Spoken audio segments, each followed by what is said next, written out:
Thank you.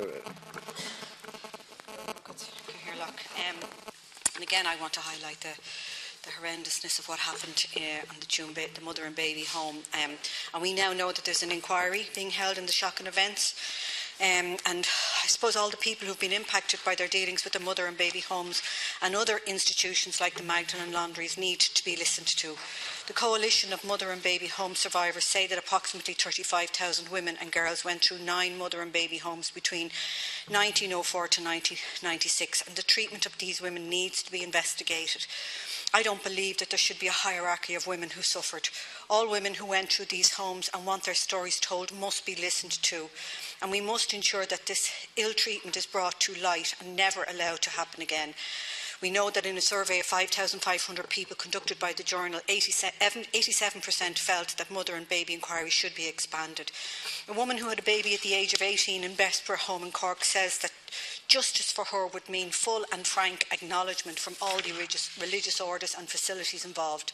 And I believe and I think we owe it to these women to give them the closure they request. And the case, we know it's another horrendous case of Grace. It's an indictment of our society and how the most vulnerable are treated.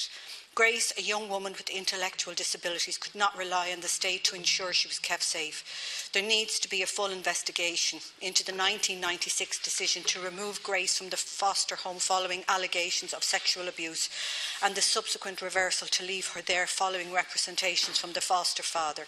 I hope the terms of reference of the Commission of Investigation will be widened to include the 46 other service users who spent any time in the foster home in question.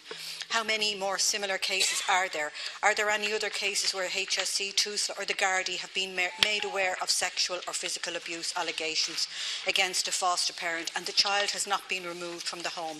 It is important that we know that there are not any other children living in homes where there have been allegations of abuse, and I just believe that the most vulnerable in society are always marginalised and they still do not have a voice.